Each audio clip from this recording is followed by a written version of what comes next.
ನಮಸ್ಕಾರ. ಸಹಕಾರಿ ಟಿವಿಗೆ ಸ್ವಾಗತ. ಮೊದಲು ಮಾನವನಾಗು. ನಾನು ಎಚ್.ಎಸ್. ಸುಧೀಂದ್ರ ಕುಮಾರ್. ಮುಖ್ಯಾಂಶಗಳು. ತಮಿಳುನಾಡು ಬಿಜೆಪಿಗೆ ಆಘಾತ, ಅಣ್ಣಾಮಲೈ ಅಚ್ಚರಿ ನಿರ್ಣಯ. ಮಾರ್ಚ್ ಅಂತ್ಯಕ್ಕೆ ಎಸಿ ನ್ಯಾಯಾಲಯ ಕೇಸ್ ವಿಲೇವಾರಿ, ಕೃಷ್ಣ ಬೈರೇಗೌಡ. ತಮಿಳುನಾಡಿನ 6 ವಿಧಾನಸಭಾ ಕ್ಷೇತ್ರಗಳಿಗೆ ಬಿಜೆಪಿ ಚುನಾವಣಾ ಉಸ್ತುವಾರಿಯಾಗಿ ನೇಮಕಗೊಂಡ ಕೆಲವೇ ದಿನಗಳ ಬಳಿಕ ಕೆ ಅಣ್ಣಾಮಲೈ ಅವರು ತಮ್ಮ ಜವಾಬ್ದಾರಿಯಿಂದ ಹಿಂದೆ ಸರಿದಿದ್ದಾರೆ. ಬಿಜೆಪಿ ಮಾಜಿ ರಾಜ್ಯಾಧ್ಯಕ್ಷ ಕೆ ಅಣ್ಣಾಮಲೈ ಅವರು ತಮ್ಮ ತಂದೆಯ ಅನಾರೋಗ್ಯದ ಕಾರಣ ನೀಡಿ ಮಂಗಳವಾರ ತಮಗೆ ನೀಡಿದ ಜವಾಬ್ದಾರಿಯಿಂದ ಹಿಂದೆ ಸರಿದು ಅಚ್ಚರಿ ಮೂಡಿಸಿದ್ದಾರೆ. ತಂದೆಯ ಆರೈಕೆಗಾಗಿ ಕೊಯಮತ್ತೂರಿನಲ್ಲಿ ಇರಬೇಕಾಗಿರುವುದರಿಂದ ಚುನಾವಣೆ ಕೆಲಸದ ಜವಾಬ್ದಾರಿಯನ್ನು ನಿರಾಕರಿಸಿದ್ದೇನೆ ಎಂದು ಅಣ್ಣಾಮಲೈ ತಿಳಿಸಿದ್ದಾರೆ. ನನ್ನ ತಂದೆ ಅಸ್ವಸ್ಥರಾಗಿದ್ದಾರೆ ಮತ್ತು ನಾನು ಅವರನ್ನು ನೋಡಿಕೊಳ್ಳಬೇಕು. ಹಾಗಾಗಿ ನನ್ನ ಜವಾಬ್ದಾರಿಗಳನ್ನು ನಿರ್ವಹಿಸಲು ಸಾಧ್ಯವಾಗುವುದಿಲ್ಲ ಎಂದು ನಾನು ಹೈಕಮಾಂಡಿಗೆ ತಿಳಿಸಿದ್ದೇನೆ. ನನ್ನ ತಂದೆಯನ್ನು ನೋಡಿಕೊಳ್ಳುವುದು ನನ್ನ ಮೊದಲ ಆದ್ಯತೆ. ನೀವು ನನ್ನನ್ನು ಕೊಯಮತ್ತೂರಿನಲ್ಲಿ ಆಗಾಗ ನೋಡುತ್ತೀರಿ ಎಂದು ಅಣ್ಣಾಮಲೈ ತಿಳಿಸಿದ್ದಾರೆ. ಆದರೆ ಕರ್ನಾಟಕ ಕೇಡರ್ನ ಮಾಜಿ IPS ಅಧಿಕಾರಿ ವಿಧಾನಸಭಾ ಚುನಾವಣೆಯಲ್ಲಿ ತಮ್ಮನ್ನು ಕೇವಲ 6 ಸ್ಥಾನಗಳಿಗೆ ಸೀಮಿತಗೊಳಿಸಿದ್ದಕ್ಕಾಗಿ ರಾಜ್ಯ ನಾಯಕತ್ವದ ಬಗ್ಗೆ ಅಸಮಾಧಾನಗೊಂಡಿದ್ದಾರೆ ಎಂದು ಮೂಲಗಳು ತಿಳಿಸಿವೆ. AIADMK ಜೊತೆ ಬಿಜೆಪಿ ಮೈತ್ರಿ ಮಾಡಿಕೊಳ್ಳುವ ಉದ್ದೇಶದಿಂದಾಗಿ ಅವರನ್ನು ರಾಜ್ಯಾಧ್ಯಕ್ಷ ಸ್ಥಾನದಿಂದ ಕೆಳಗಿಳಿಸಲಾಗಿತ್ತು. ಬಳಿಕ ಬಿಜೆಪಿ ಅವರನ್ನು ಕಡೆಗಣಿಸಿತ್ತು. ಡಿಸೆಂಬರ್ನಲ್ಲಿ ಬಿಜೆಪಿ ಕೇಂದ್ರ ನಾಯಕರು AMMKಯ TTV ದಿನಕರನ್ ಅವರನ್ನು NDA ಒಕ್ಕೂಟಕ್ಕೆ ಮರಳಿ ತರಲು ಚಿಂತನೆ ನಡೆಸಿದ್ದರು. ಅದಾದ ಬಳಿಕ ರಾಜ್ಯ ಘಟಕ ಆಯೋಜಿಸುವ ಕಾರ್ಯಕ್ರಮದಿಂದ ಅಣ್ಣಾಮಲೈ ಅವರು ದೂರ ಉಳಿದಿದ್ದರು. ಮಾತ್ರವಲ್ಲ, ಬಿಜೆಪಿಯು AIADMK ಜೊತೆ ವ್ಯವಹರಿಸುತ್ತಿರುವ ರೀತಿ ಬಗ್ಗೆಯೂ ಅವರು ಅಸಮಾಧಾನಗೊಂಡಿದ್ದಾರೆ ಎಂದು ಹೇಳಲಾಗಿದೆ. ತಮಿಳುನಾಡು ಬಿಜೆಪಿಯ ಅತ್ಯಂತ ಜನಪ್ರಿಯ ನಾಯಕರಾಗಿರುವ ಅಣ್ಣಾಮಲೈ ರಾಜ್ಯ ಬಿಜೆಪಿ ಕಾರ್ಯಕ್ರಮವನ್ನು ಹೊರತುಪಡಿಸಿ ಪ್ರಧಾನಿ ನರೇಂದ್ರ ಮೋದಿ ಮತ್ತು ಕೇಂದ್ರ ಗೃಹ ಸಚಿವ ಅಮಿತ್ ಶಾ ಭಾಗವಹಿಸುವ ಬಹುತೇಕ ಕಾರ್ಯಕ್ರಮಗಳಲ್ಲಿ ಗಮನ ಸೆಳೆಯುತ್ತಿದ್ದಾರೆ. AIADMK ಬಗ್ಗೆ ಬಿಜೆಪಿ ನಾಯಕರು ಹೊಂದಿರುವ ಮೃದು ಧೋರಣೆಯಿಂದ 2 ದ್ರಾವಿಡ ಪಕ್ಷಗಳನ್ನು ನೇರವಾಗಿ ಎದುರಿಸುತ್ತಾ ಬಂದಿರುವ ಅಣ್ಣಾಮಲೈ ಅಸಮಾಧಾನಗೊಂಡಿದ್ದಾರೆ ಎಂದು ಮೂಲಗಳು ತಿಳಿಸಿವೆ.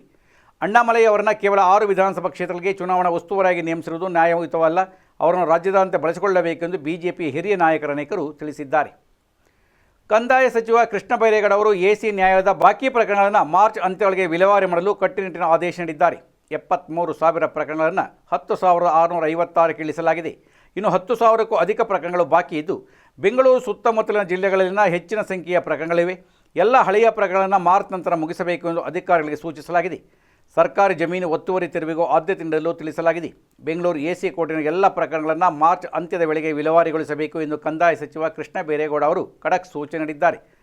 ವಿಧಾನಸೌಧದಿಂದ ರಾಜ್ಯದ ಎಲ್ಲ ಉಪವಿಭಾಗಾಧಿಗಳ ಜೊತೆ ವಿಡಿಯೋ ಕಾನ್ಫರೆನ್ಸ್ ಮೂಲಕ ಮಾಸಿಕ ಪ್ರಗತಿ ಪರಿಶೀಲನಾ ಸಭೆ ನಡೆಸಿ ಮಾತನಾಡಿದ ಅವರು 2023ಕ್ಕೂ ಮುಂಚೆ ಆಡಳಿತ ನಡೆಸಿದ ಸರ್ಕಾರಗಳು ಎಸಿ ನ್ಯಾಯಾಲಯದಲ್ಲಿ ಅವಧಿ ಮೀರಿದ 62,857 ತಕರಾರು ಪ್ರಕರಣಗಳನ್ನು ವಿಲೇವಾರಿ ಮಾಡದೆ ಉಳಿಸಿ ಹೋಗಿದ್ದವು. ಇದಲ್ಲದೆ 11,000 ಪ್ರಕರಣಗಳನ್ನು RCMCಯಲ್ಲಿ ದಾಖಲು ಮಾಡಿರಲಿಲ್ಲ. ಇವೆಲ್ಲವನ್ನು ಕೂಡಿದರೆ ಒಟ್ಟಾರೆ 73,000 ಪ್ರಕರಣಗಳು ಬಾಕಿ ಇದ್ದವು. ಜನಸಾಮಾನ್ಯರು ದಿನನಿತ್ಯ ಸರ್ಕಾರಿ ಕಚೇರಿಗೆ ಅಲೆಯುವ ಪರಿಸ್ಥಿತಿ ಇತ್ತು ಎಂದು ವಿಷಾದಿಸಿದರು. ನಾವು ಅಧಿಕಾರ ಸ್ವೀಕರಿಸಿದ ಸಂದರ್ಭದಲ್ಲಿ ಈ ಎಲ್ಲ ಪ್ರಕರಣಗಳಿಗೂ ತಾರ್ಕಿಕ ಅಂತ್ಯ ನೀಡಿ ಶೀಘ್ರ ವಿಲೇವಾರಿ ಮಾಡಲಾಗುವುದು ಎಂದು ಆಶ್ವಾಸನೆ ನೀಡಿದೆ. ವಿಪಕ್ಷದ ನಾಯಕರಲ್ಲಿ ಸ್ವತಃ ಆಡಳಿತ ಪಕ್ಷದ ನಾಯಕರೇ ಈ ಕೆಲಸ ಅಸಾಧ್ಯ ಎಂದಿದ್ದರು. ಆದರೆ ಇಂದು ರಾಜ್ಯದ ಎಲ್ಲ ಉಪವಿಭಾಗಾಧಿಗಳ ಸಹಕಾರದಿಂದ ಶ್ರಮದಿಂದ ಅಸಾಧ್ಯ ಎಂದು ಬಣ್ಣಿಸಲಾಗಿದ್ದ ಕೆಲಸವನ್ನು ಸಾಧ್ಯವಾಗಿಸಲಾಗಿದೆ. ಅವಧಿ ಮೀರಿದ 73,000 ಪ್ರಕರಣಗಳನ್ನು ಪ್ರಸ್ತುತ 10,656ಕ್ಕೆ ಇಳಿಸಲಾಗಿದೆ. ಈ ಮೂಲಕ ಜನರು ಅನಗತ್ಯವಾಗಿ ಸರ್ಕಾರಿ ಕಚೇರಿಗೆ ಅಲೆಯುವ ಪ್ರಸಂಗಕ್ಕೆ ಅಂತ್ಯ ಹಾಡಲಾಗಿದೆ ಎಂದು ಸಂತಸ ವ್ಯಕ್ತಪಡಿಸಿದರು. ಮಾರ್ಚ್ ಅಂತ್ಯದ ವೇಳೆಗೆ ವಿಲೇವಾರಿಗೊಳಿಸಬೇಕು. ಎಸಿ ನ್ಯಾಯಾಲಯಗಳಲ್ಲಿ ಕಳೆದ 2.5 ವರ್ಷದಿಂದ ಉತ್ತಮ ಪ್ರಗತಿ ಸಾಧಿಸಲಾಗುತ್ತಿದೆ. ಆದರೂ ಇನ್ನೂ 10,000ಕ್ಕೂ ಅಧಿಕ ಅವಧಿ ಮೀರಿದ ಪ್ರಕರಣಗಳು ಬಾಕಿ ಇದೆ.